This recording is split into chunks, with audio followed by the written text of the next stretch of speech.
Hey, this is Passy from Passy's World of ICT, and today we've got a big lesson for you. It's probably going to be like an hour or so. It's 3 lessons rolled into one, and like it's a super hot day here in Melbourne, so hopefully I won't be sweating all through the video, but let's get on with this and get started. And we're going to be doing this horrible Horoscopes project, which should be interesting and fun. We're going to use a Visual Basic StreamReader to read text files, which we haven't done before. And because we've learned how to read text files, we'll be able to load up a combo box drop-down list from a text file rather than having to type it all into the properties of the combo box. And then we're going to look at kind of reading in our file, but putting all of the data into an array in memory. So we're going to kind of review the arrays lesson. And we're also going to be reviewing random numbers. So you need to have done the random numbers lesson and the arrays lesson would be ideal before you attempt this lesson here. But anyway, today's lesson, let's get going. So this is going to be horrible horoscopes. And what's going to happen here is that you're going to get a screen in version 1, the simplest version of the program. And when they click on the Tell Me Now here, it's going to give them a little horoscope. And then we're going to enhance it just so there's a drop-down list combo box. And this will have been loaded from a text file, the options in that combo box. And then when they click again, it's going to give them kind of a random kind of horoscope. And so first we're going to make version 1 the program, which just does all file processing. We'll work through to version 2 that has the combo box loaded from the text file. And then finally in version 3, we'll kind of get into array processing. So it's probably best you don't try and do this video all in one hit. Do version 1 lesson and get that coded up and working. Take a break and come back another time and do version 2 for combo boxes, and then take another break and do version 3, which is all about incorporating our knowledge of arrays into reading text files as well. All right, now as usual, just have a quick look at what the finished programs will do, just so you know. So version 1 here, what happens with that one is there's no drop-down box for their star sign or anything. But if you click here, it tells you a cat will scratch your face. Oh, that's not good. Your phone will get badly scratched and cracked. So you can keep clicking here and it's just going to give you horrible horoscopes, make your day really bad for you. And then in version 3 and version 2, they're both going to actually run the same. It's just the kind of the mechanics running inside version 3 will be a lot more sophisticated than version 2. But both finished products will do the same. What will happen here is that they can pick a star sign from the list. So depending on their birth date. So like if my birthday was say May 25th, it would fit in this range and I'd be Gemini. And then what does the future hold for you? Click at your own risk. Tell me now. Oh, horror 8. I'm going to eat breakfast. Oh, and then get diarrhea. That's not good. A big dog will bite you on the leg outside your house. Oh, I don't like any of this. I'm not going to do any more of it whatsoever. That's horrible. They are horrible horoscopes. That is so horrible. All right, so let's see what's happening here. So the first thing you need to do is create the horoscopes input file. So in the downloads, we've got a file there for you if you want to use it. So we've got 13 because that's unlucky. And you are unlucky if you get one of these horoscopes given to you. So we've got 13 horrors here for horoscopes, okay? But if you want to make your own, you can, and you just do it in the Notepad application that comes with Windows 10, and you save that as a .text file and call it horoscopes.txt, all right? And so that's the first thing. Now, when you're making that file, just be careful. Make sure that you've got your cursor just after this exclamation mark on this one, just at the end of the file, and then do your saving. Don't have your cursor down here and have any extra blank lines, because that'll really mess things up. Occasionally that'll make a blank horoscope come up, so that's not going to be good. So you've got to be very careful that your cursor is right at the end. You don't type any extra characters, you finish at the end, and then you save that file. So our program's going to read this file line by line. So it's going to read the first horoscope, then it'll do another read and get the second one, go and get the third one, and so on. And then out of the ones that we're reading here, we're going to have one that's at random. So maybe 6 is the random one that the computer's picked is going to be our horoscope. So as it reads through, it's going to kind of know to stop at number 6 and pull that one out as our horoscope. All right, now the composition of that actual input file, if you get the free download of Notepad++ and install that, it's like Windows Notepad, but a little bit more sophisticated. And what it'll show you is it'll show you the hidden things inside the file. So at the end of each of those lines in the file, there's actually a carriage return line feed to tell the computer to go to the next line. And if you look closely, you can also see these kind of orangey reddy dots in between, which are the space characters in between the words. So if you use Notepad++, you can look at the file and see the hidden carriage return line feeds after each record here. So you've got to remember the computer's completely blind. So when it's reading the file, it doesn't know when it's got to the end of the first line and picked out, say, horror 1 here, and it doesn't know for number 7 when it's read to the end of line 7 and finished. Okay, it's just reading characters one after each other. But when it sees a carriage return line feed character, then it knows, oh, hey, this one's ended. This is one complete line of text. So that's how the blind computer kind of feels its way around and finds the records. Now, how does it know when it's right at the end of the file here where that exclamation mark is? Well, we're going to use this Visual Basic StreamReader, and it's just streaming along, reading the characters as it goes from left to right. The same way our eyes kind of read a book. And when it gets to the end here and it doesn't find any more characters to read, then it knows that it's end of file. Okay, so it can kind of figure out where the end of file is by it just doesn't hit a carriage return line feed. All of a sudden there's no characters there, and so it's empty. It's kind of like drank the whole glass of water and there's no water left in the glass, so it knows it's empty. So the computer can identify each line record by seeing where the carriage return line feed is at the end of it, and it can find the end of the file when it runs out of characters. All right, so we're going to use the StreamReader in Visual Basic, which is going to be something totally new, which we haven't done before. So both Windows Notepad and Visual Basic can both see these hidden carriage return line feeds, and that's how those guys figure out where a line ends and where another line goes. Okay, that's kind of the mechanics inside the app and the computer that does all that stuff. And end of file is when it runs out of characters here in the stream. It doesn't read any more characters. And that's got a peak value of -1 in Visual Basic. So you can identify it by either peak equals -1 or end of stream. Now peak, I'm kind of thinking of like the peak of Mount Everest or something.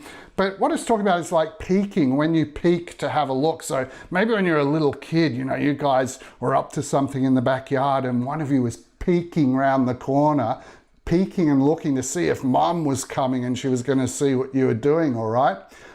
So yeah, we're peeking into the file. So think of it as that Notepad++ can kind of take an X-ray of the file and see everything that's inside it.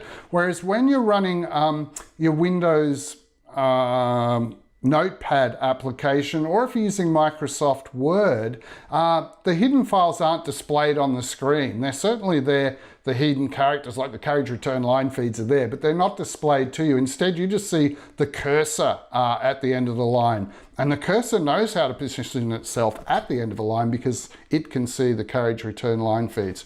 Hopefully that hasn't got too tricky for you, but how it works at end of file is, remember the computer's blind, so the peak is Visual Basic's file pointer or marker. Just as when you arrow along here, you'll see the cursor flashing to mark where you're up to, like when you're in an editor or whatever. Visual Basic's reading along and it keeps track of where it's up to with a pointer called a peak sort of number of where it's up to. And when it gets to the end there and it finds no more characters, peak, the value of that becomes -1. So we can use a peak value of -1 to detect when we've reached the end of the file when we're doing a processing loop. And we can also look for the condition end of stream, which Visual Basic StreamReader will set when it runs out of characters and it's at the end of a file. Okay, so the pseudocode design for this program that was showing the horoscopes from our input text file, this is how it looks for version 1. So When the user can continually click that button and get new horoscopes, it's kind of creating a loop. So we've got while the user clicks the go button and an end while down here. So while they're clicking that, all these things get done.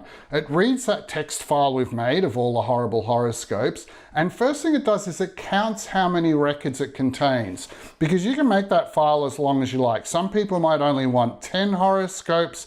Some people might go crazy and think up 24 crazy horoscopes and want to have 24 in their file.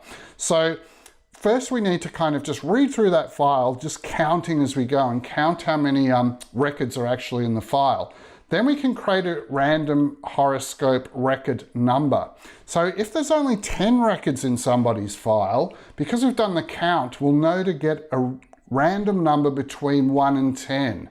But like in the file we're going to use in this program, because it'll count and it'll find there's 13 records, it knows it's going to have to pick a random number between 1 and 13 to pick out a horoscope. And if you had 24, the computer will know to pick between 1 and 24, because 24 was the record count for that file. So once we know the random one we're looking for, let's say it turns out to be record 5, that's going to be the random horoscope this time around, it can search through that text file, reading it line by line until it gets to line number 5, and then it stops. And it can move that one that it's got from the input text file into the text box on our form at the bottom there, and we can display that number 5 horoscope to the user. Okay, so what's happening is we read the horoscopes file, the data's coming, it's working through this file here, the actual text file we've got. And by the way, I'm not sure if we mentioned it, but that text file will need to be copied into your actual project. I think we mentioned that later on. And then we generate a random horoscope record number. So that just happens inside the program using random numbers the same way we did it in the rolling dice project. So, you know, if you're not understanding it when we get to the random number bit, need to go back to the rolling dice project and learn all about random numbers. The next thing when we're searching the horoscopes text file, we're going back to that file, but we know, for example, we want record number 7. So we can't actually jump straight to 7 like our eyes can, because remember the computer's blind. It just starts at the first one and it goes along and it's sort of choof, choof, choof, stream reading, counting how many it's done. And when it gets to 7, it goes, hey, yeah, 7 was the one I wanted. And so it stops stream reading there and it'll just grab record 7. And then we output that into the text box so the user can see it on the screen. So like if it had picked number 4, it would search and get number 4, and then we'd get number 4 out onto the screen. Now we're also going to need some program variables. So we'll need something to store that total records when we actually read through our input file and count how many records are in there. We will need another variable to store the randomly generated record number that the computer comes up with using standard random number process. And then once we've got the file and moved the particular record, we need to have something to store that in, okay, before we put it into the text box. So we're going to need 3 kind of main variables as well. So we've got our design logic, we've got our variables, we've got enough design information now to build a program. Now, in a proper assignment you are submitting, you should take those variables and put them in a data dictionary and things like that, which we have shown in the previous lesson, but we're just going for it here and going to build it. All right, so let's start building it. The first thing we'll do is we'll define those storage variables.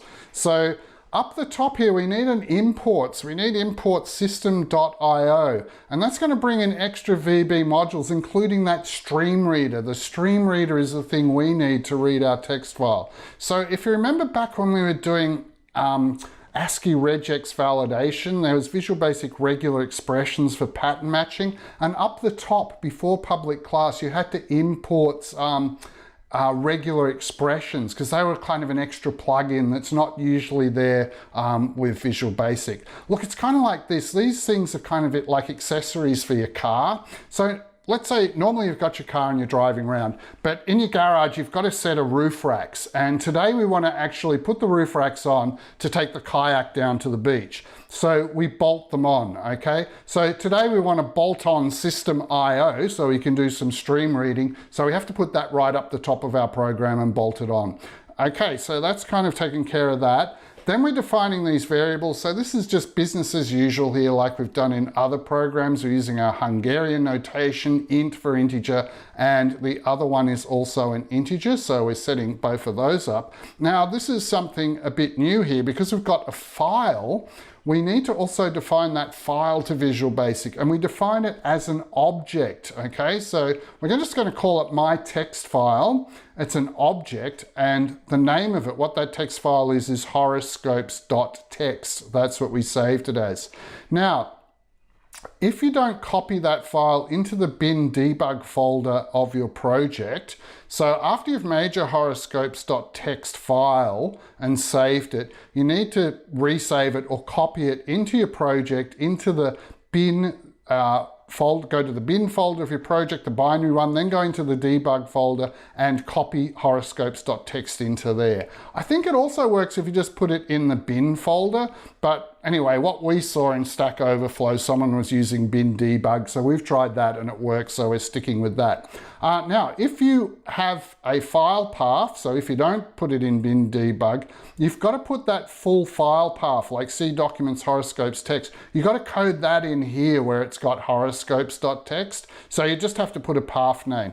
Now, that's not good because when you copy your project like to a USB, to then like copy onto your school system to hand into your teacher or something like that, or to move it around, you've got to remember to move the text file as well. And then of course the path name might change on the text file, so everything stops working when you copy it to another computer. So it's best to use this bin debug method of just putting your data into the bin debug folder. All right, now underneath that code, we're continuing here. So we had that bit there where we've specified my text file is what we called it. Now, just to mention here, you could call it another name. It doesn't have to be, every file you put in a program does not have to be called my text file, okay? If you wanted to call that input file, all right, for its name here, or my input file, or my horoscopes file, or horoscopes file, it's up to you what you name it as, okay? I've just happened to call it here my text file. My meaning it belongs to this particular form and program. All right, now the next thing we're coding is we're actually setting up so we can do StreamReader. So we have to we have to define a StreamReader file. So SRD is a Hungarian word for StreamReader file. So this variable is called an SRD variable because it's a StreamReader file. So we have SRD, and we've just called it input file, as an IO StreamReader. Okay, now that's setting up that we've got a file that we're going to use StreamReader to work through. Now, each line in that file that we're going to go through, like horoscope 1, horoscope 2, we're going to have a variable defined for each line. So that's going to be str, a string input file line. So we're just defining that one as well, okay? So that's kind of setting us up to use StreamReader, and that's something totally new which you need to learn in this lesson. Now, the user, so that was all of the setup up the top of the program, okay? Now, we're now like double clicking the button on the form, and we're clicking the button event, and this is going to activate the processing that was in our pseudocode design, all right? So what's happening here is that button go click, Visual Basic will write that when you double click on the button on your form. The code we're putting in here is the first thing we've got to check that the input file exists. So just like any sort of thing with our program, we do validation, and the first validation you do is existence check, which is usually just checking that people have typed stuff onto the form. But for this one, because we're actually reading some stuff in from an outside file, we've got to do existence check on that outside file object, okay, the my text file. So this will just set up here, if not file.exists, right? That's a Visual Basic thing that's handling it all for us. If that file doesn't exist, if Visual Basic can't find it, it's just going to put up an error message. Horrible news, input file not found. That is horrible news. And also, ampersand my text file will put the name of the file, so it'll also say horoscopes.txt on the end of it. But look, if everything's going okay, we'll then be able to proceed further. So if the input file could not be found, and you get that error message, look, it might be because you didn't type it to bin debug folder properly, or maybe the name's spelt incorrectly, or maybe for some other reason. Now, maybe we should just jump across and show you bin debug. All right, so look, here's version 3. That's not the right one. That was the one that didn't work. This is version 3 of the program. So when you go in there, like you've got your solution file to open it up. But if you go to this top level folder here, see how we got the bin, the binary folder? And then if you go inside that and then go in the debug folder underneath there, see there's our horoscopes text that we've copied in, all right? Now there's another text file there which was for version 3, we'll get to later, starsigns.txt, but that's where you copy your file into, okay? So it's kind of down inside. Let's go back up. There's the start of our project. Okay, there's a solution file. We double click to open it up and work on it in Visual Studio. We go to this folder, then the next top folder, the bin, then the next top folder is the debug, and that's where you need to put that horoscopes text file. That will also be where the executable gets generated. So that's where you've got an executable you can just click and run the program from as well. So that's kind of useful stuff to know, but let's get back to where we are here. Now, we're going to open up the input file so that we can do some stream reading on it, okay? So with a file, the first thing you do is open it, then you do some processing on it, and then you close it. A bit like just loading up a PowerPoint or a Word document, really. You know how you got to do file open and get the thing open, then you do some stuff on it and you save it, and then when you're finished, you close it.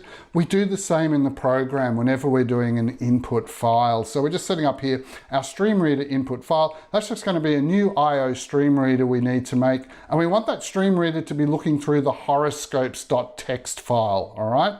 Now, you could put a path name in here if you have got it stored somewhere else on a path, but we suggest you copy to bin debug and do it that way.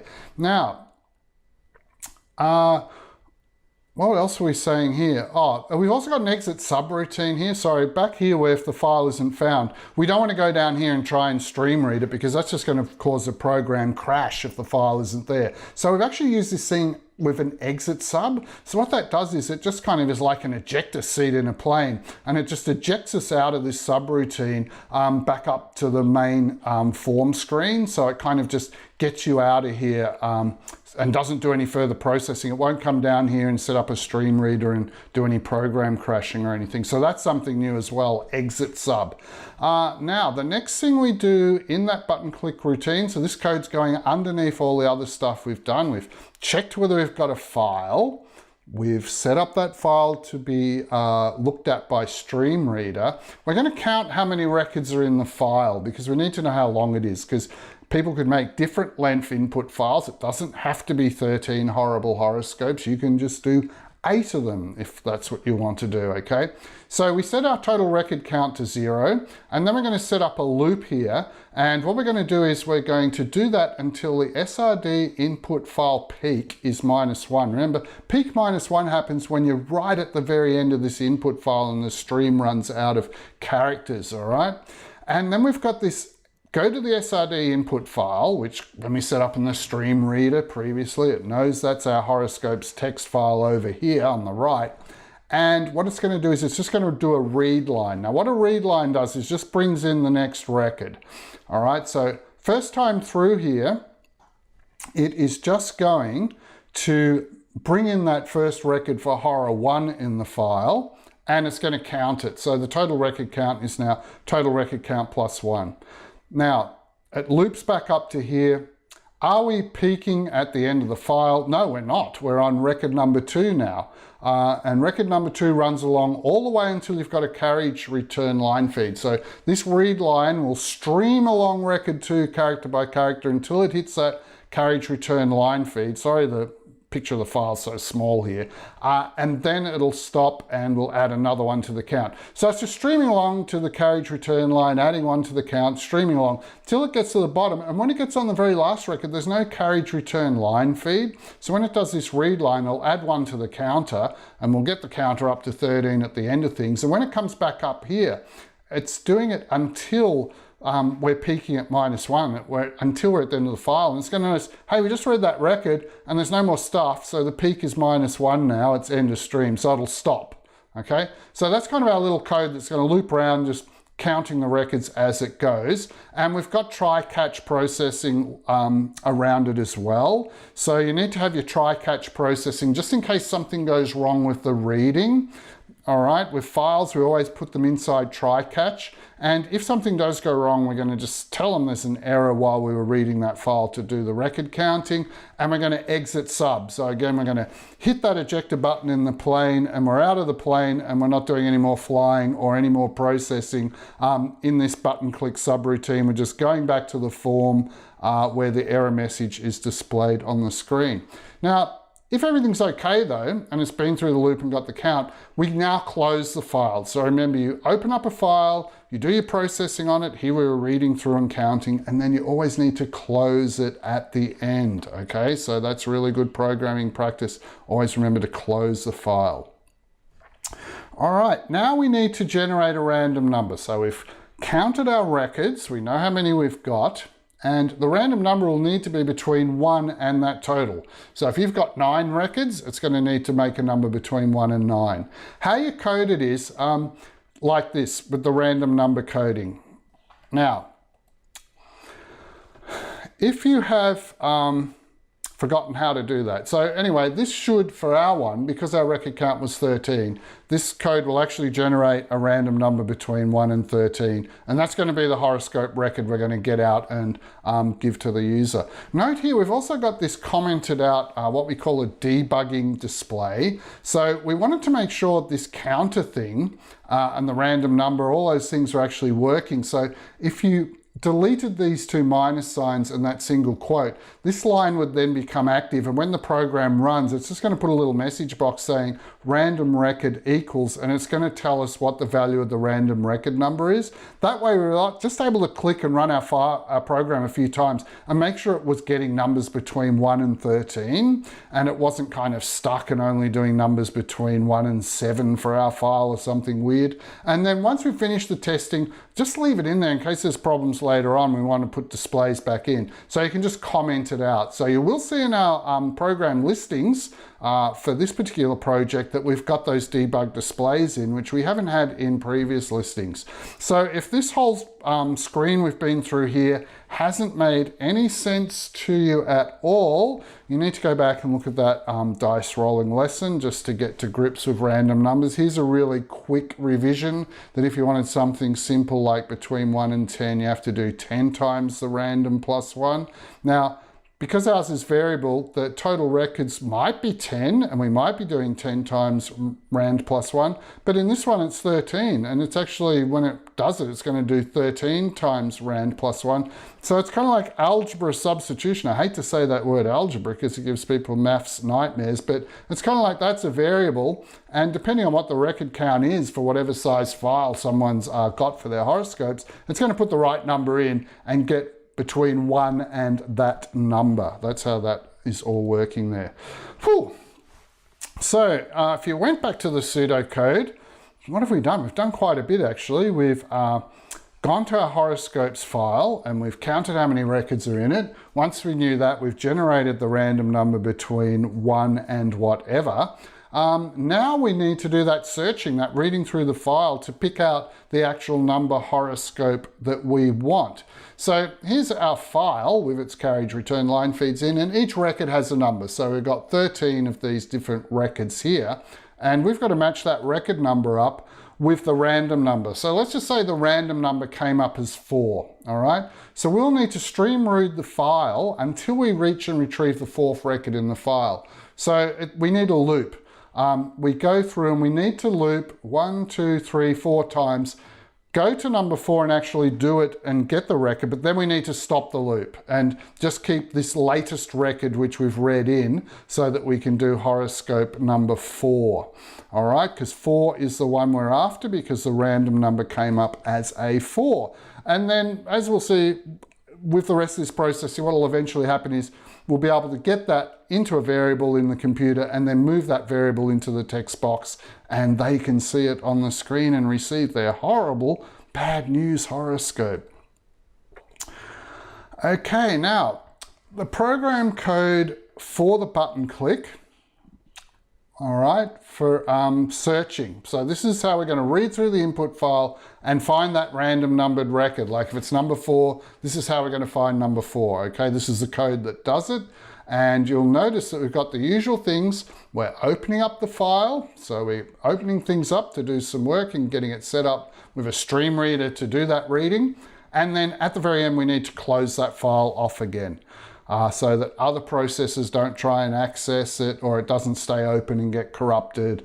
It's just dangerous if you leave it open. It's a bit like leaving the front door of your house open. It's just something you don't do. When you get home, you open the door, you know, do all this stuff you need to do, put your bag down on the floor or whatever, and you close the door, right? So you need to do the stuff, the open and the close. I'll just keep nagging you about that until you do it. Now, this is where the business starts in here. We're setting up the int record number first as record number 1, so we can start at the beginning of the file. And then we're using this loop in this example to get down to record number 4. That's the one we want to get. So let's try and do a program trace inside our head without pen and paper. So look, sorry if this does your head in. You may have to like replay the video or work it out on pen and paper yourself. But what's happened is int record number's 1. Okay, so when we first come in here, is the int record number less than that random number of 4? Yep, sure is. So we're going to go down here and do a read line, get a record out of this file using the StreamReader.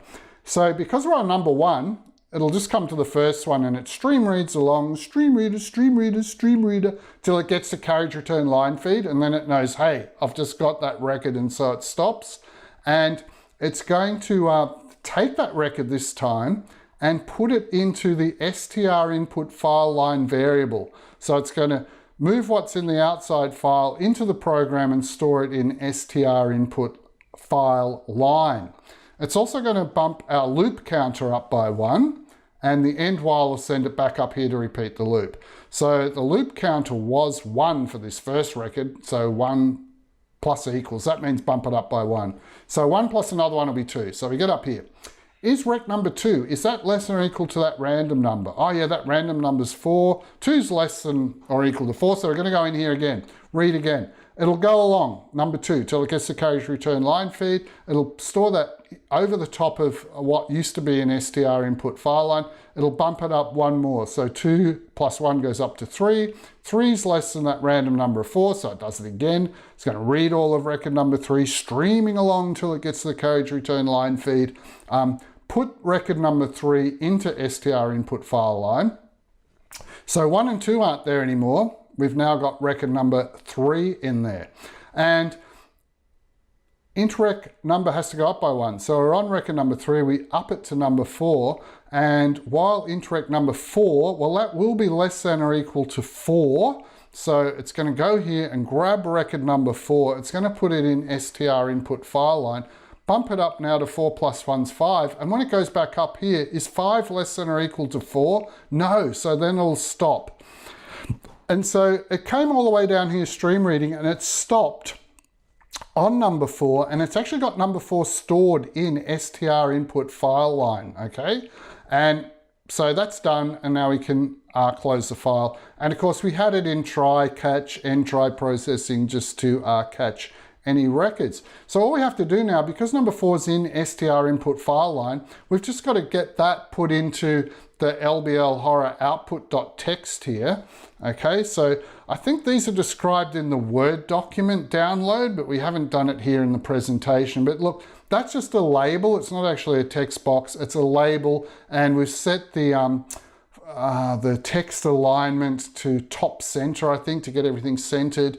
And yeah, we're just putting it into that LBL horror output. That's the name of this guy in the form. And on the form, this guy needs to be called BtnGo, if you haven't picked that up already. And that picture we got, that came from 123RF.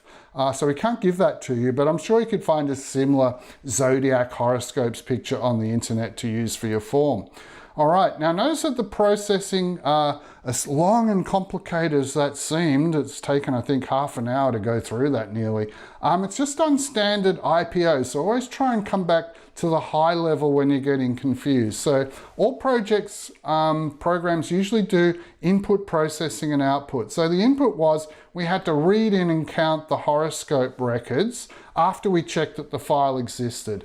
Now that was all new stuff, all new coding, dimensioning files as objects, setting up stream readers. So that's something you might have to like get the PDF download for the presentation and look at that, or re-look at the video, or go to the index in the video, the timeline index, and re-look at that stuff. Then we did our processing, which was creating a random number, stuff we have done before, so that shouldn't have been too bad. Then we had to do some more stream reading again. We had to read and actually find that random horoscope record in the file. Then the output was so easy. That was the easy bit. All we had to do is get that record we'd got from the file and put it out onto the text box so the user could see their horrible horoscope on the screen. So look, when you're down right in the file processing and the programming getting totally lost, try and think back to the high level. You always remember you're doing input, you're doing some processing, you're doing some output.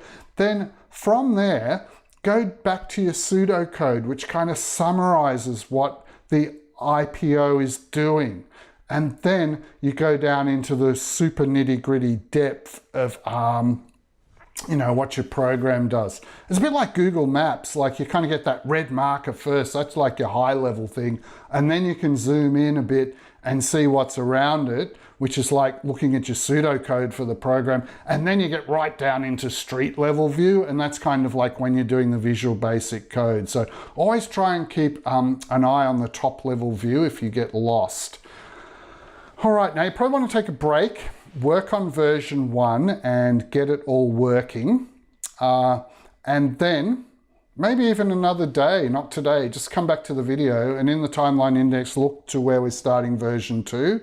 Because version 2, we're just adding one new thing kind of where we have this combo box where they can pick their star sign. So pause the video now, work on version 1, come back, or maybe even just come back another day and watch where you're up to. I think YouTube even remembers where you're up to on videos.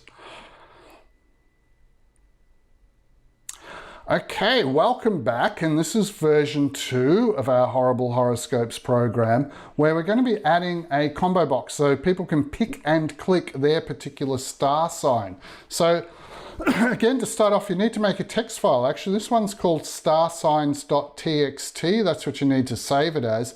And this one's just going to have all the different star signs of the zodiac, all 12 of them, and what the date range is, so that people can go, oh yeah, my birthday's on February 25th, so I must be a Pisces, because 25th is in between February 19th and March 20th. So they can just pick and click a star sign off there. Now look, you can just make this in Notepad. You don't have to have Notepad++ and look at the carriage return line feeds. You know, I'm just a computer geek and I like doing that sort of stuff.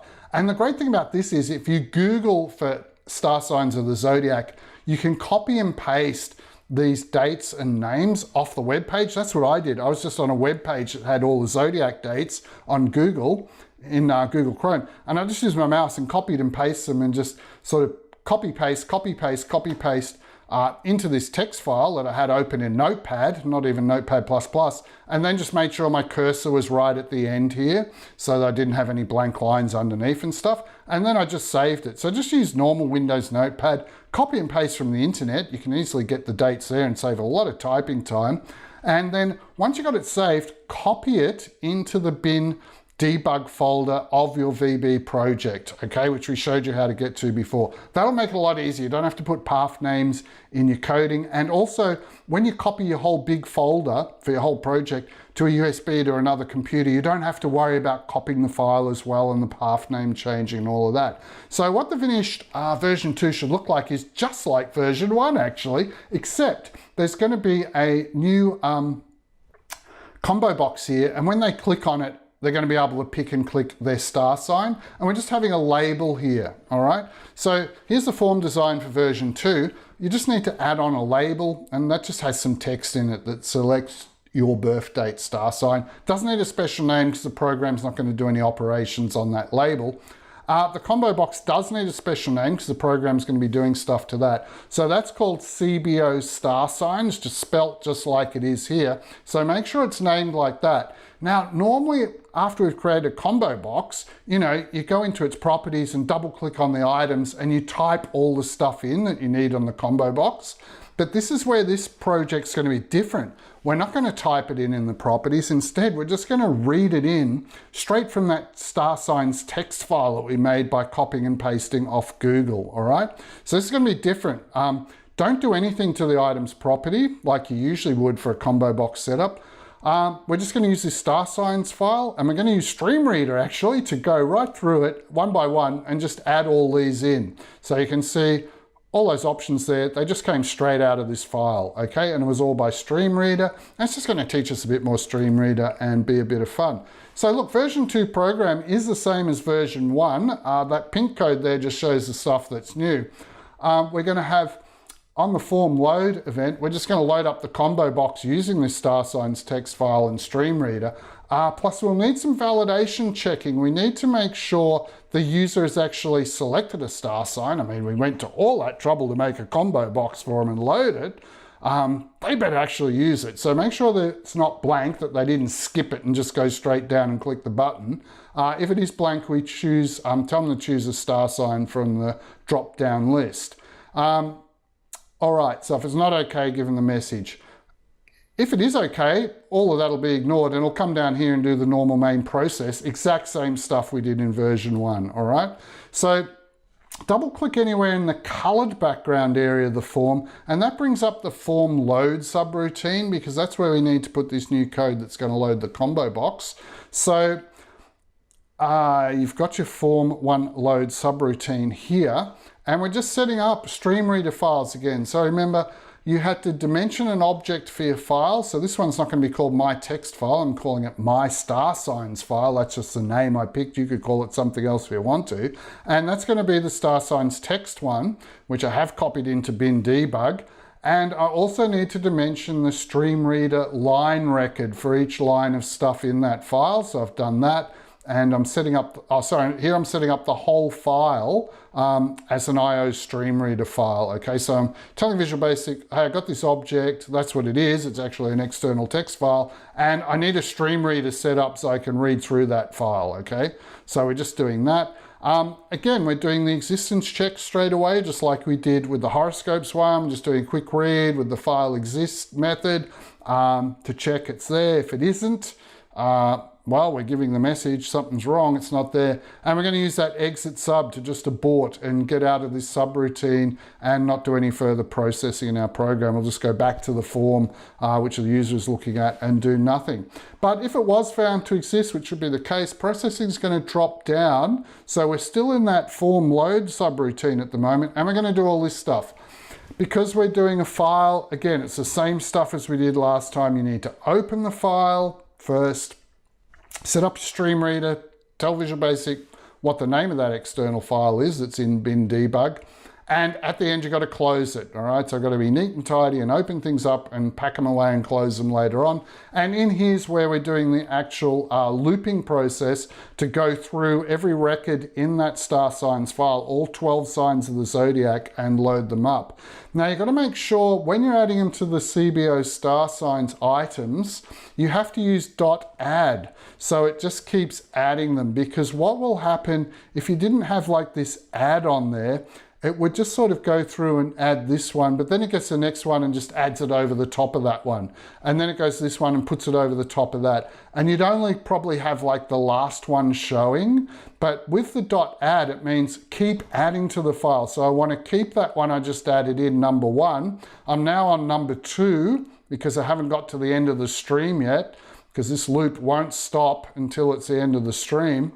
Yeah, I'm on number 2, but look, just add that on as an extra one and then get to number 3 and add that on. So it keeps adding them on, and it should have all 12 when it finishes. So that's vitally important that you use .add there to tell Visual Basic to keep adding stuff in, so that we get all 12, all right? And again, you have your try catch just to catch any file errors that are there and give error messages. So when that's all finished, what should happen is everything that was in our input file should now be in the actual combo box when we're running this program, and they can pick and click on that. However, they can pick and click one and it will work. However, and there's always a however, you're waiting for it because we have at least one of these in every video. And the problem is that they could just leave that blank, not pick one, not even click the arrow, and just decide to go down and click the button, and it will give them a horoscope. Okay, but we want to make them kind of click this to try and make them think that that has something to do with it. So maybe if they're a Gemini, they do horrible horoscopes, and they're thinking, maybe that's just happening because I'm a Gemini or something. So it says to their friend, hey, what are you? And their friend says, oh, I'm a Leo. Okay, let's put Leo in and try it. But they try it again, they still get the same horrible horoscopes. It's just kind of a nasty trick. We get them to pick one, but we don't actually look at what they picked at all when we're deciding what their horrible horoscope is going to be. So in the button click event, we've got to go back and just add some validation existence checking code. So remember, when there's anything on the form that people are typing into, or even something where they're picking and clicking stuff, you know, you need to do some validation. Now, I think I've forgotten to do it, but if we go back to the combo box lesson, I think I also had to set some property in here. I'll try to put a note in the video so that they can't type their own one in. They can only pick and click from the list. I think we've forgotten to do that actually, but I'll kind of try to put a pop-up message on the video so you can see that. All right, so we've got that if they've typed in nothing, it's going to give the error message and exit out of the sub. So they won't get anywhere. They can't click that button and get their horoscope until they've told us their star sign. And all the other code just stays the same in that button go click event. All right, it's just going to be all the same stuff from version 1. So it'll go off and pick a random number and randomly get them a horoscope and put it out onto the screen. So that's version 2, 100% completed. And when you test that, if you leave this blank and don't fill it in, it should, and try and click the button to get a horoscope, it doesn't change the message here and just puts up the error message, hey, you got to select your star sign from the arrow drop down list, and they'll keep getting that until they pick one. And then when they do pick one and click tell me now, it's going to give them a random horrible horoscope. Oh, your protein shake will burst open. You know, a lot of these things are things that have actually happened to Passy. That's how I thought them up. And yeah, that was a horrible day when my shake leaked all over my gym bag. Yeah, that was awful. Let's put that horror behind us. So look, the way we set that up, it allows the user to keep clicking the tell me now button and getting more and more random horrors that are going to happen to them. If you wanted to only issue them with one horoscope, the first one that comes up in the random numbers, well then all you have to do is just, after it puts it into this label here, all you got to do is just add some code in underneath there, one line, BtnCode.enabled equals false, and that'll gray out that button so they can't click anymore and get any different horoscopes. Okay, so that's version 2 finished. So again, this was like a whole lesson on itself about how to do loading of combo boxes from a text file using the StreamReader. Now, why do we cram all these lessons together like this and not make them separate videos? Because the reason is we have to get all set up to do the video and get the lights and the sound and all that. So when we do it, we like to just do a project from start to finish, and it might have 3 lessons in it, but you can always use the timeline index just to do parts of it that you need to do and pause it and come back later, which we suggest you do now. Work on your version 2 program, get it all working with its validation, and then come back and we're going to do version 3. All right, welcome back to the version 3 program, where we're going to go back to the arrays things we learnt when we did like that tennis player's dream team lesson previously. And we're going to use arrays to help us out with the processing, all right? And there's a good reason for that, which we will explain. So if we have a look at the IPO processing for where we're up to of our program, right? We had the input where we validate that both the star signs and horoscopes files actually exist. And then we loaded up the combo box by reading in the star signs file, and then we read in and counted all of the horoscopes, how many of them there were in the horoscopes file, okay? So that was sort of getting all of our inputs sorted. The processing was just to create a random number so we could choose a horoscope at random and to go back and read in the horoscopes file to get that actual particular one. So if it was random number 8, we'd read the file until we got down to number 8, and then we'd stop and grab whatever horoscope 8 was and put it out in the output, which is the easiest bit. Take the final record you got from reading down till you hit the random number and put that out on the text in the label, in the label's text for the user to see. But if we have a look at that, you can see we've read the input file twice. We read through it once just to count the records, and then we kind of read through a section of it again to get up to the one we wanted and grabbed that record, okay? So that's kind of an issue and not something that programmers usually do when you're doing programming properly. And so our version 1 and 2 is kind of like a first principles, a bit of a backyard version of what we needed, okay? We were just doing file reading, and that was fine because like we were learning StreamReader, and that was enough to cope with. Like we didn't want to be messing around doing arrays as well. Let's just kind of get StreamReader under control and make sure we understand that. And then we can sort of make the next jump along and sort of make it all fancy with arrays like it should be. So on the tiny text file we're doing for horoscopes, it doesn't matter. But look, think of a bank's overnight processing, like when I worked at ANZ Bank here in Melbourne, Australia.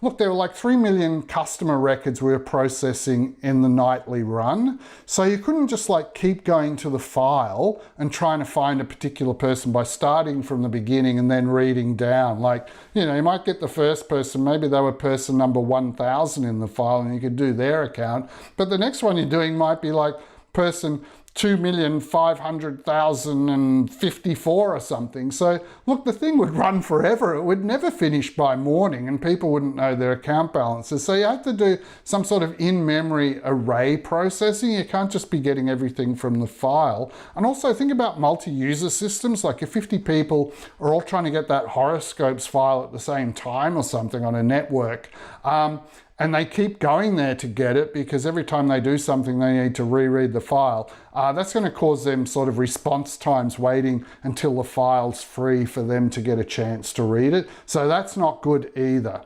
okay? Now think of it like this example. So this is why not reading the files, if you don't read the files into arrays, like we're going to show you, and you just stick with that backyard version we made where you just keep reading files all the time. It's kind of like this, like, an artist, you know, unpacks all of her stuff out of the cupboard because she doesn't have a permanent room set up in a tiny little flat because she's an artist. She's not making enough money yet to have a giant house with a whole studio room in it or anything.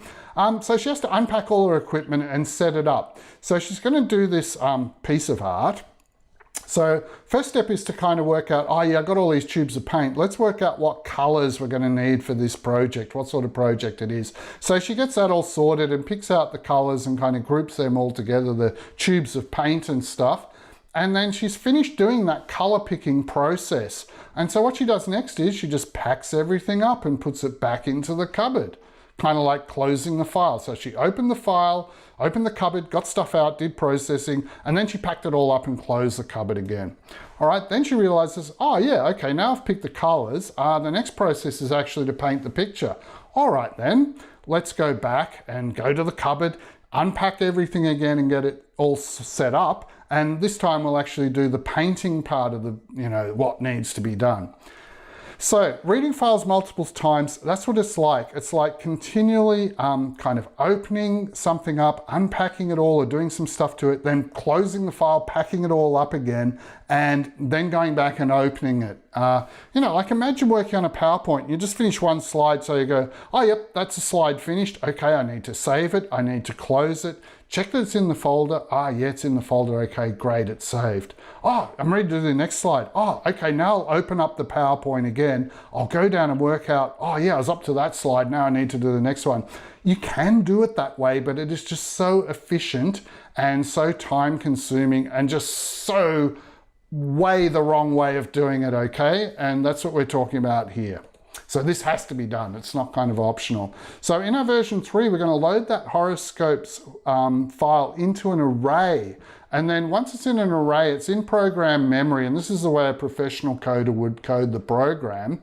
And, you know, once it's in the memory, it's kind of like the artist who's got all this stuff out on the table and that. It just stays out on the table. And you can go there and use the stuff for any process. You can use it for sorting colors, mixing colors, getting colors on the brush and putting them on the screen, having a different brush and getting the same color for a different brush effect. It's all out there, easily accessible. And that's what happens when we put it into an array. If we get that data in from the file once and it's sitting there in an array, it's like it's just sitting on the table and we can just grab stuff easily and do it without having to pack it all up, get it all out again and find where we were up to. So look, this turned out a little bit more challenging than we first thought because the file was could be variable length. So we're not doing a fixed length file because in the real world, right, files are always changing, like they update files and they add extra records onto the end of them, or someone might no longer have an account or something like that, or they've left some place now and so you have to delete them off the file. So the file's always changing, and like with our little example here, it's variable. Someone might only decide they want 7 horoscopes in their file, 1 for each day of the week or something, you know, whereas we've decided on 13. So you really need to do variable length records and be able to work out, okay, we've got a file here, we don't know how many records it is, so we kind of don't know how many of those like array storage drawers we need to get out to get all the file into it. So yeah, it's a little bit tricky, but look, it'll be a-okay because we've figured it all out for you.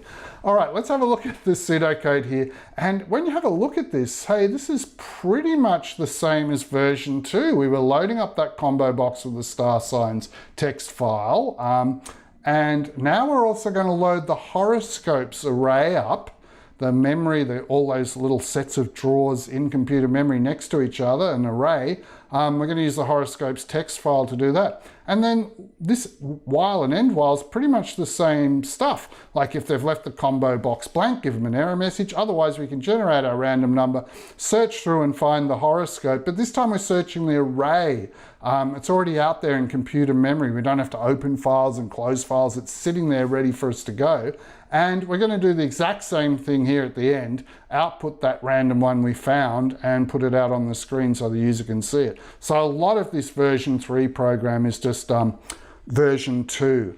But we're going to be using an array, and that's going to make it more efficient and a lot more professional. Now, the changes we're doing are just all internal to the program. When this thing is finished and we run it and test it, it'll actually look exactly the same as version 2. The user won't even notice there's a different engine inside the car, if you like. So all we're doing is we're just kind of like taking out this petrol engine, this old technology, and we're just kind of building one of those like Toyota hybrid engines, you know, where it runs on petrol for a while but can also run on electricity, which is a lot more efficient. And so running on this array is kind of like hybrid stuff. It's a lot more efficient and a lot better. Now, what do we have to do with the program code? Look, it's best for version 3 that you have the same form as version 2, but look, just delete all the code you've got and redo it with this version 3 with the, you know, Toyota hybrid engine in there instead of the petrol one. So delete all your version 2 code and just start putting in this version 3 code. That'll be the easiest way to do it. So we need our import system IO just like we did last time. Now instead of using dims this time, we're going to use publics. What publics do is when they dimension it, they make sure that it's like out on the table and any sort of process or subroutine can use it. So if we're in art class, it's kind of like the teacher puts a container of blue paint out there and anyone can go and grab that blue paint because it's public, all right? Everyone can use it. And we need to define our public array. So we're gonna have public shared horoscopes brackets, and we're not putting anything in the brackets because we don't know how long that array will be. We don't know whether they're gonna have 7 horoscopes in their text file or 13 or 24 or 100 of the things. So we're just setting it up like that as string, and that's our public array set up. So that all goes up the top of the program. Then we double click anywhere on the form to get into this form 1 load subroutine. Now what's going to go inside there is we're not going to slap all of the code for doing the combo box and the horoscopes array in there and have it all complicated and stuff. Because it's 2 separate processes that both need a few lines of code, we're just going to separate them. We're going to modularize and make them 2 modules or subroutines. So first it's going to go to this new subroutine, which we're going to put directly underneath here. Well, actually, this one isn't new. This is the load star signs combo box one. And that's going to be exactly the same. That code is exactly the same as we had in version 2. We're not changing that at all. That worked beautifully. Read the star signs text file and loaded up the combo box. So that is just all the same when you write the submodule for load star signs combo box. You just take all that code we used in version 2, but it's sitting here in its own little submodule, okay? Its own little subroutine, which makes it a lot easier to deal with the program and maintain it. All right, now the load horoscopes array, that's going to be brand new. So this other subroutine we need to load the horoscopes array is going to be a lot the same. Like first we're going to do the old checking, you know, make sure the horoscopes, my text file, that horoscopes.txt file, make sure it's actually there. And if it's not, give an error message and just bail out, exit from this subroutine, abort mission. But if it is there, we'll continue down to here. And this is a neat little piece of code I got off after looking around for a while. I found this on the good old Stack Overflow. So Stack Overflow is the best place to get Visual Basic code. It's like this fantastic op shop of just free stuff you can get. It's awesome. But this one here dimensions another horoscopes array. We're going to have a local one here, the loaded horoscopes one. And we're just, if you dim it, dimension it, and then just do the stream read and read all lines. So it's just going to keep going through that horoscopes text file until it's got all the lines. So we don't even have to write a loop to do it. It's so cool, this read all lines method, and it comes as part of the kind of system IO stuff that we included at the start of the program. So that's really neat, read all lines. That'll get it all in. And then once we've got all of our horoscopes text file into this array called loaded horoscopes, we can just find out the length for that. We can do loaded horoscopes.length, and that'll tell us the record count. So we don't even have to write a loop to go through that whole array and count how many are there. We can use this .length command on the actual array, and Visual Basic just goes and does all that hack work and figures it out for us. So that's really cool as well. So the thing is, we've got that in the local array, but we have to copy it now out into the public array. Now, this might be a little bit hard to understand, and this is what had me kind of really stuck when I was making this program. Was I thought, okay, I've loaded up this array called loaded horoscopes, but now when I want to search it, Visual Basic is saying, oh, it isn't there, it isn't accessible due to its privacy level or something. And the thing was, because it was made in this subroutine called load horoscopes array, only this subroutine's allowed to use it, okay? It's kind of like an art student in the class that has their own tube of paint and they're not sharing it with anyone else. Like, this is that art student, this was their paint that they got, and they're not sharing it. Like, when it's private inside this subroutine, it can't be shared. It's not out on the table for everyone to use. So look, we've tried to explain it here. that loaded array where we've actually got all the stuff out of our text file, we now need to copy it into that public array that we defined at the very top and beginning of our program. So it's a bit like we've got all our tubes in the paint and got all the colors out here. That's what we've done in that subroutine just now, like making that loaded array, but we can't actually use the paint. We've got to kind of get it all squirted out onto a palette where it's kind of out in the open, the paint is, and then we can just grab at it with our brushes and do stuff. So we have to kind of copy our private loaded array out of that load subroutine. We got to copy it into the public one. Then it's kind of like this, and our searching process and all that sort of stuff can actually get at it and do searching. It's now public. So that's how it kind of is.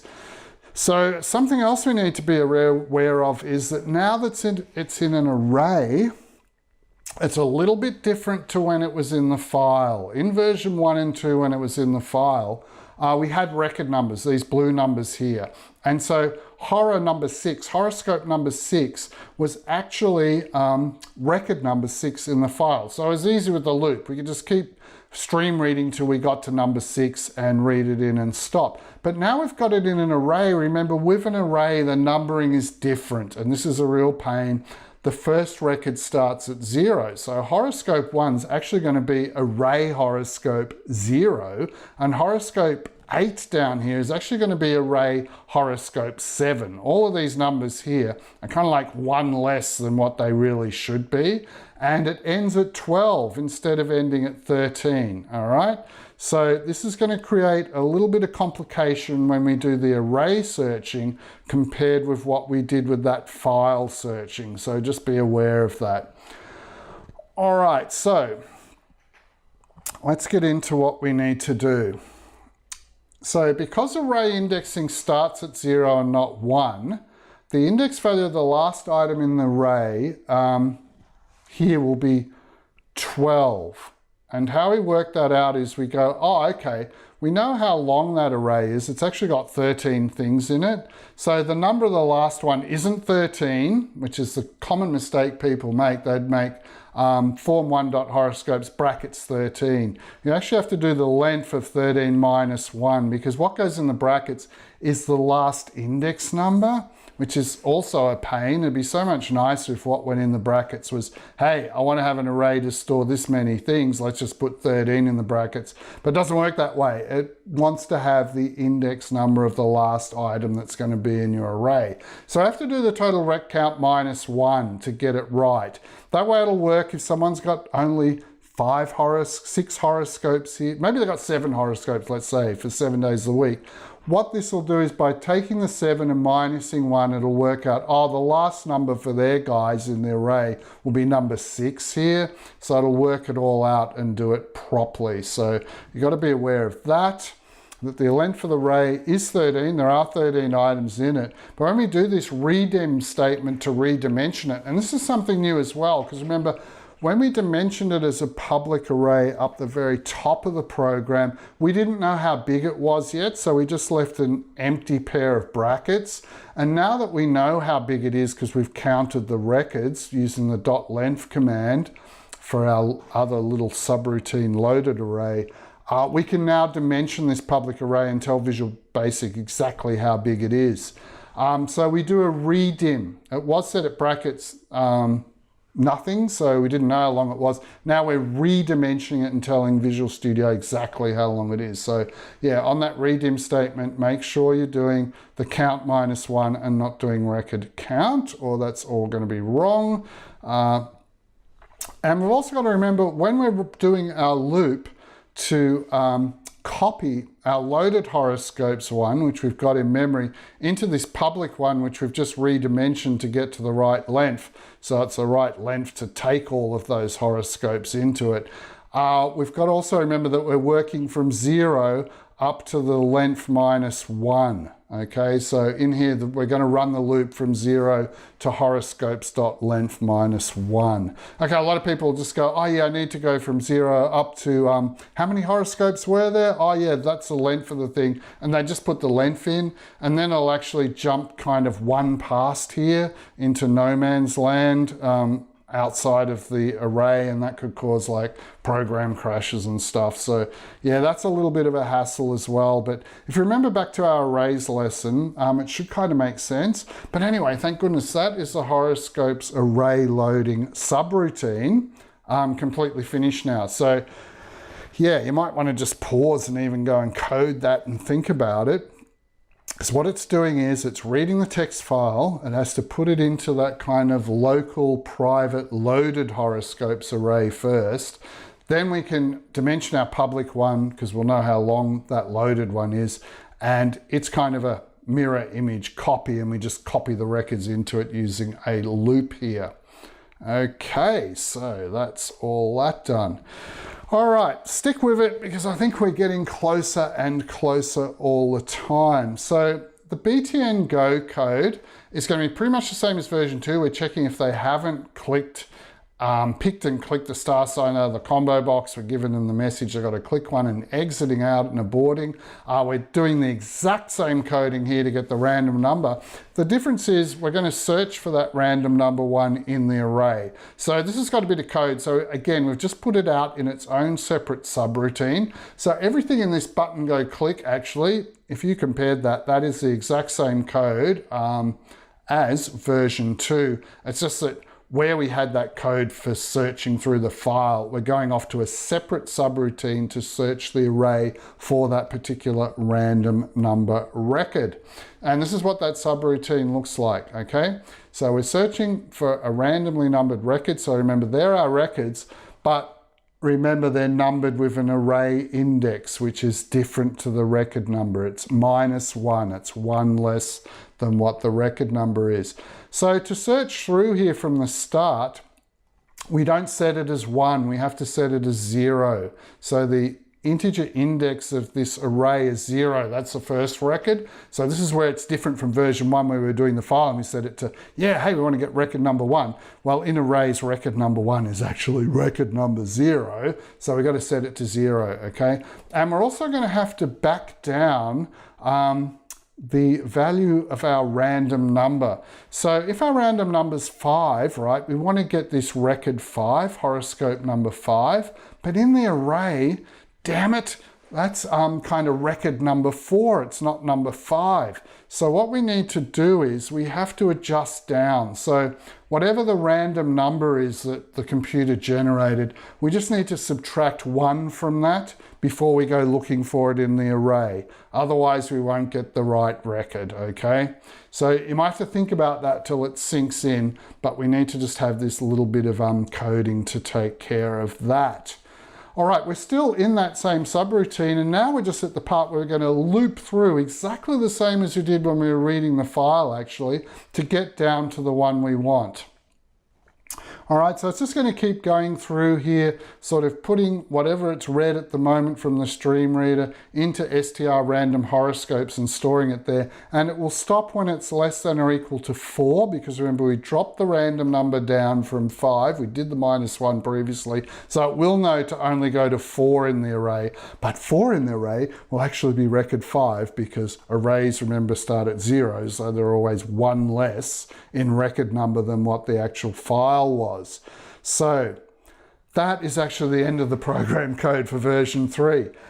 So yeah, look, that will take a bit of doing. There is the full download code in the Word document if you go to the video description and look for the downloads that go with this lesson. And you might have to like read the PDF summary of this video, go through things, you know, because we've been doing this video for an hour and 10 minutes now, so it's going to take you a bit of work to kind of understand things. But once you got that all set up and tested, look, it should look exactly the same as version 2, which I know isn't going to be really satisfying, but you need to know you've got a Toyota hybrid engine in there now that uses electricity and petrol. It uses the magic zapping electricity of arrays, and it's going to be so much efficient and better to run than the old-fashioned petrol engine that only read files that you used in version 2, okay? So it will do the same thing if you leave it blank, exact same error message, same stuff if you keep clicking the tell me now, it'll keep giving you randomly generated horoscopes. Now what we also did was, in the program code, when you download it and look at it, there will be some of those debug displays that are now commented out if you comment back in those debug display message boxes, you will see message boxes pop up which prove that it's actually only looking at the horoscopes file once, and that it is actually putting it into the loaded array, and then it is actually correctly copying it from the loaded array into the public array where everyone in the program can get at it and search it. And it is actually finding the right record, okay? So we did have to actually put in some message box debug displays to prove that was all working, but then we've commented them out so the user doesn't see them now. They just see the same old thing they saw with version 2. They get to put in their star sign and they get to have a horrible day. How horrible for them. And I'm sure you'll find this lesson horrible, and it'll be horribly difficult, because I remember the first time I tried to get my head around reading files and then complicate that by going back to that array stuff, which was complicated enough because everything starts at 0 instead of like starting at 1, and you got to do all this length -1 stuff all the time. Remember to start your loop at I = 0 instead of I = 1, and yeah, all that stuff, right? So it takes a bit of doing, but look, it will become more and more familiar. Like if I was an artist trying to mix up those paints and do painting, right, I wouldn't have a clue because I've never been an artist. But I'm sure if I took some lessons and watched some YouTube videos and actually practiced squeezing stuff out of tubes and mixing it together, I could get really good at it, all right? It'd be horrible the first time I did it, just like this horrible horoscopes will be, but after a while, it kind of all makes sense, right? And I'd start getting used to it. Now, if you want to attempt a learning consolidation project after you've got your horoscopes version 3 of arrays working, remember our arrays lesson. We actually did that like a tennis dream team, or you might have done a soccer dream team or a netball dream team, or maybe the 4 female singers you like the best, or the 4 rappers you like the best, or you might even have 5 or 6 of them in your project. The names of them were all just hard coded into the program. We just had that coded into the program code. You now know how to make a little text file of those names, and you don't have to use this, Notepad++, just do it in Notepad. But you can make a little file of the names and get this program now, instead of using that stuff coded in the code, get it to actually read in this file using StreamReader till it gets to end of stream at the end. And once it's in the array, all the existing processing actually that reads the array and puts them in a list box and a message box, these 2 things, that should all work the same. You're just going to add a little bit of stuff in where it does the form load. So like if you double click on the blue part that's empty of this form, get into your form load stuff, just add some code that's going to define the file, read it in with StreamReader and move the contents into a public array, then the rest of the program should pretty much just stay the same and not need anything doing. You just make a little change to the engine inside the program, but most of the engine can just stay completely the same. So anyway, that's a consolidation project. So that has been a long lesson. It's a very hot day, and I've got to tell you, it's 37 degrees Celsius here in Melbourne today, and there's bushfires everywhere and stuff, and I don't know, that might be over 100 degrees Fahrenheit in the US. But I tell you, under this light filming this video, because I can't have the AC on or anything like that because it's too noisy in the background of the video. So I tell you what, this room's hot and I'm sweating like a pig and I'm getting out of here. But look, enjoy the lesson. If you find it useful, give it a like. Subscribe to our channel because we're putting out weekly videos every week. Use the timeline index in this video just to do it in little bits and pieces, learning gradually, just watching bits and pieces of the video. And what else do we want to tell you? Get the downloads. Getting the downloads for this lesson will make it a lot quicker and faster to do. And look, the cost of the downloads, like we said before, at the moment with the Australian dollar in the US, if you were a teacher wanting to buy this for your class, it's less than $4 US. If you're a student wanting to grab this to have a look at, I think it's less than $1.50 US or something like that. If you're in Australia and you're a student, if your teacher hasn't got this resources, check with your teacher first. They might have already bought them for you. If you're just buying them yourself, it's 3 chicken McNuggets at McDonald's, right? It's super cheap. And if you're a teacher in Australia buying this for your whole class to do, like I think it's around $5 or the price of 6 tiny little chicken nuggets at McDonald's. Like you won't get better value learning anywhere on the internet. Anyway, that's our sales pitch, and buy for now, and we'll see you in the next lesson. And enjoy Visual Studio Basic with our little horoscope smiley face today. See you then. Bye.